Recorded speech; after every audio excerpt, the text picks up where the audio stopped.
गर्भ पाछो जीते नहीं जन्म ले, उतना समय तक भी गर्भ ने कोई नुकसान नहीं पहुंचे, ये वास्ते वे ब्रह्मत्या को दोष नहीं। और ये ब्रह्मत्या का दोष शू, स्त्रियां महीने के महीने रजस्वला हुआ करे, और ये रजस्व होने से ब्रह्मत्या का दोष शू ये स्वर्ग में नहीं जा सके। जब ब्राह्मण लोग सूत जी ने पूछ लिया कि भाई हे सूत जी, हीरो की उपाय भी है कि जो स्त्रियां स्वर्ग में चली जाए। तो सूत जी महाराज बता दिया कि चंद्र सृष्टि जिका मारवाड़ी में मैं केवा ऊब छठ को व्रत, वो चंद्र सृष्टि को जो व्रत है, ये व्रत करने से स्त्रियां ये ब्रह्म हत्या का दोष से छूट और स्वर्ग में चली जाया करे। तो 16,81,000 ब्राह्मण लोग पूछ रहा है कि हे सूत जी, वो व्रत किन समय के मायने करनो, किन विधि के साथ में करनो, ये व्रत करने को कई फल मिलिया करे, वो आप विस्तार सुन आप माने बताओ।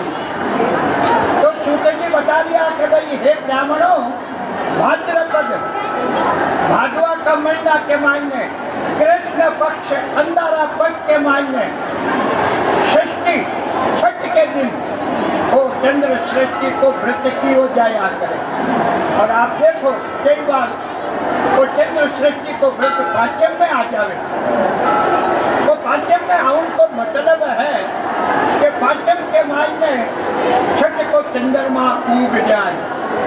कई बार पाचम में छठ आ जावे ना, या रात्रि के मायने चंद्रमा जो उगे वो छठ को उग्या करे, और स्त्रियां को वो व्रत चंद्रमा ने अर्घ देवन से पूरा हुआ करे।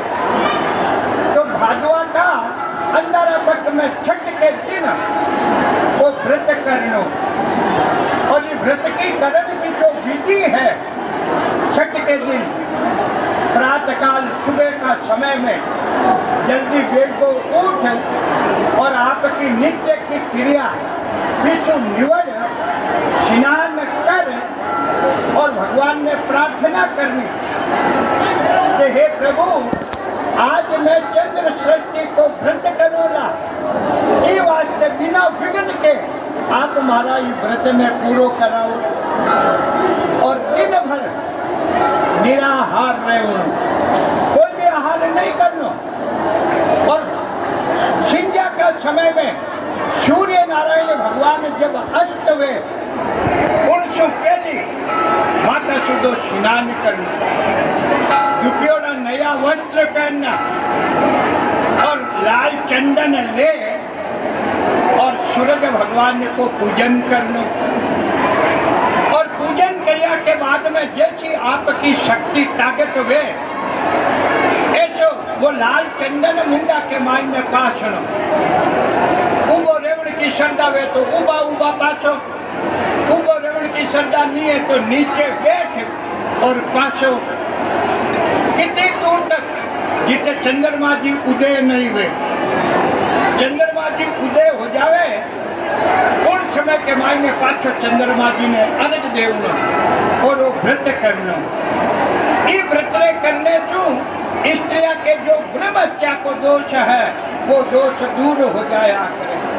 तो सूत जी महाराज बता रिया कि भाई ये व्रत ने आगे पूर्ण करियो। अवंतिका नाम नगरी, अवंतिका नगरी क्या करे, उज्जैन नगरी में, उज्जैन नगरी के मायने देव शर्मा नाम में एक ब्राह्मण निवास करते। ये ब्राह्मण के जो भिक्षावृत्ति ही, पर भिक्षावृत्ति होना पर भी ब्राह्मण के कोई धन की कमी नहीं है। घर के मायने सब तरह का भी के आनंद मंगल रहा, पर वह धन संपत्ति भी ब्राह्मण ने अच्छी नहीं लागती। क्यों? भी ब्राह्मण के पुत्र नहीं है। आज ही जमाना के मायने आप देखो, जिका के पुत्र है वे भी दुखी, और जिका के पुत्र नहीं है वे भी दुखी। जिका के पुत्र नहीं है वे कहे भगवान माने एक ही पुत्र दे देवे, और जिका के पुत्र हो गया देखे वे इन बीते तो नहीं होता तो चौको क्यों कि वे पुत्र आपकी माता पिता की जो जीवता दुर्दशा कर रहा है, ये पुत्र की बात ने नहीं देखे। तो ये ब्राह्मण के पुत्र नहीं होने कारण वो बड़ो दुखी हो और पुत्र के वास्ते दान पुण्य करता वो आपको आधो धन खत्म कर दियो। देव गति शु भगवान की कृपा हुई और ब्राह्मणी गर्भवती हुई और समय आने पर भी बालक को जन्म हुई। जो ही वो बालक माता का उदर से बारे आयो अठी ने वो ब्राह्मण की मृत्यु मौत हो गई। अब आप ब्राह्मणी मन में विचार करियो कि मैं पति के लाल सती हो जाऊं तो ये बालक को पालन पोषण कौन करी। जब वह बालक को पालन पोषण करने लगी पति के साथ सती नहीं हुई। पति के अंत समय की जो भी क्रिया ही वह ब्राह्मणी आप रे हाथ से करी और भी बालक को पालन पोषण करने लगी और पालन पोषण करता करता अब वो बालक बड़ो हो गए। एक दिन के पिता को श्राद्ध दिन आयो और श्राद्ध के दिन की माँ वह ब्राह्मणी बोली के जा वशिष्ठ जी महाराज ने भोजन को निमंत्रण देने आओ। वो ब्राह्मण पुत्र वशिष्ठ जी महाराज ने जाए और भोजन को निमंत्रण दियो कि मारे गुरुदेव आज मारे पिता को श्राद्ध दिन है, माँ के घरे आपने भोजन करने पधार लो। वशिष्ठ जी महाराज निमंत्रण स्वीकार कर लियो। अच्छी ने वह ब्राह्मणी रसोई बनाने लगी। खीर है, पूरी है, साग है, सब्जियां हैं, तरह तरह की जो रसोई बनाई और रसोई बनावता बनावता देव गति से रजस्वला हो गई। जब वह रसोई से बाहर निकली पाड़ोसन ने जाई ने पूछो भाई मैं रसोई बनाऊ थोड़ी रजस्वला होगी कई करूँ। पाड़ोसन करे करे महंगाई का जमाना में इतनी रसोई तो बाहर फेंकीजे को नहीं। अब रसोई में मत जा और बाकी की रसोई थारा पुत्र कन्नू करवा ले। वह ब्राह्मणी बाकी की रसोई आपका पुत्र कन्नू करवाएगी। मध्याह्न काल दोपहर को समय हुई। वशिष्ठ जी महाराज अब भोजन करने पधारिया। आसन लगाए, आसन माते विचार विराजमान कर वशिष्ठ जी महाराज को पूजन करियो। पांचों ढाल पुरुष और वशिष्ठ जी महाराज के सामने रख दियो।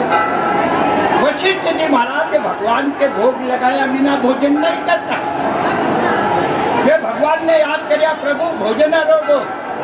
भगवान के ऋषिराज आज था के साथ भोजन नहीं करा। बोले क्यों महाराज, आज कई बात है कि आज भोजन शुद्ध नहीं है। वशिष्ठ जी कहो ब्राह्मण का घर को भोजन है शुद्ध क्या नहीं। भगवान के रजस्वला स्त्री को हाथ को है। वशिष्ठ जी महाराज थाल का निर्देश क्यों। अब वह खीर बनियोड़ी दूध तो खून जैसो दिखाई दे रही हो। चावल है वे लट्टा जान दिखाई दे रही है। वशिष्ठ जी महाराज ने क्रोध आई गए और कहे रे पापनी वो निषिद्ध भोजन कराए माँ को सारो तब तू खत्म कर दे। तू ब्राह्मण घर के मायने रे उनके योग्य नहीं। तू हरिजन के घरे जन्म ले। वशिष्ठ जी महाराज को निकल गया। अठी ने भी ब्राह्मणी को शरीर छूट गयो और हरिजन के घरे जन्म ले लिया। हरिजन के घरे वह बड़ी हुई और बड़ी हुआ पचे नगर में साफ सफाई करने जाने लगी तो अब पूर्व जन्म में पतिव्रता ही इन कारण से पूर्व जन्म की बात भी नहीं याद ही। आपका पूर्व जन्म का घर के सामने आई वह खड़ी हो गई और मन में विचार करने लगी वो घर मारो है, वो ब्राह्मण पुत्र वो मारो पुत्र है। याद रोजीना खड़ी हो जावे और विचार करे। एक दिन वो ब्राह्मण पुत्र वाला तू रोजीना मारे घर के सामने खड़ी हो जावे, लोग देखने वाला के ते ब्राह्मण पुत्र के हरिजन पुत्री के काई है। जरवा बोली तू मारो पुत्र मैं थारी माँ। ब्राह्मण पुत्र कहो कि मैं तो ब्राह्मण हूँ, तू हरिजन है, तू मारी माँ क्या, मैं थारो पुत्र क्या। जरवा पूर्व जन्म की बात बताई। देख थारा पिता के श्राद्ध के दिन वशिष्ठ जी महाराज श्राप दियो, इन कारण से मैं हरिजन के घरे जन्म लियो, तुम्हारो उद्धार कर। ब्राह्मण पुत्र के बाला बात तो थारे घरे जा, इसके वास्ते मैं उपाय करूं। अब वो ब्राह्मण पुत्र चिंता करने लाग्यो कि मारी माँ मारे जीवता दुर्गति ने चली गई, मारो तो जीव नहीं बेकार। और इस जमाना के मायने तो माँ बापा की जिसकी दुर्दशा जीवता की है आप देख नहीं सका। वो सूर्य नारायण भगवान को भगत हो, सुबह को समय होता ही सूर्य भगवान ने अर्घ दे प्रार्थना करी। सूर्य भगवान कहो भक्तराज कई बोल कई इच्छा है। ब्राह्मण पुत्र कहो मारे जीवता मारी माँ हरिजन के घरे जन्म लियो, का कल्याण के वास्ते मार्ग बताओ। सूर्य नारायण भगवान कहो चंद्र श्रेष्ठ जी को व्रत कर और इनको पुण्य थारी माँ ने दे, इसका पुण्य का प्रभाव सो थारी माँ की सदगति हो जाए। सूर्य भगवान तो पधार गया। ब्राह्मण पुत्र भादवा को महीनों आयो और भादवा का अंधारा पक्ष में छठ के दिन चंद्र सृष्टि को व्रत करी। रात्रि का सूर्य भगवान ने चंद्रमा जी ने अर्घ दे, हाथ में जल ले और संकल्प करियो कि वो चंद्र सृष्टि को व्रत जो मैं करियो हूँ इसको पुण्य हमारी माँ ने मिले। जल छोड़ता ही कि माँ को जो हरिजन के घरे शरीर छूट गयो, दिव्य सुंदर रूप धारण कर वस्त्र आभूषणा तो अलंकृत हो विमान के मायने बैठ और स्वर्ग में जाने लगी। और जावता जावता बोली रहे पुत्र जगत के मायने थारो कल्याण हो जो। तो सूत जी महाराज बता रिया है कि हे ब्राह्मणों, ये जो चंद्र सृष्टि को जो व्रत है वो मैं थाने बतायो कि ये व्रत करने से स्त्रियां ब्रह्म हत्या से छूट और मोक्ष गति ने चली जाया करे। वो व्रत कर और इनको उद्यापन करना। उद्यापन के बिना व्रत को पुण्य नहीं मिलिया करे। वो व्रत कंवारी कन्या नहीं कर ले, कंवारी कन्या नहीं कर सके, ब्याह यहाँ के पीछे कर ले और ब्याह भी हो गयो तो पीछे टाबर हुआ पीछे तो जरूर करना चाहिए। कंवारी कन्या उद्यापन करे 6 ब्राह्मण और 6 ब्राह्मण यार एक साकी दर्जी मामलो ब्याह हुआ के पीछे 12 ब्राह्मण और 12 ब्राह्मण यार एक साकी दर्जी मामलो और टाबर हुआ पीछे फिर दूरा 24 हो जा कि मारा नीति तो सरदा को नहीं जरा बाजार के मायने लाडू मिले। कंवारी कन्या करे तो 6 लाडू ले लो, एक नारियल साकी दर को दे दो। ब्याह हुआ पीछे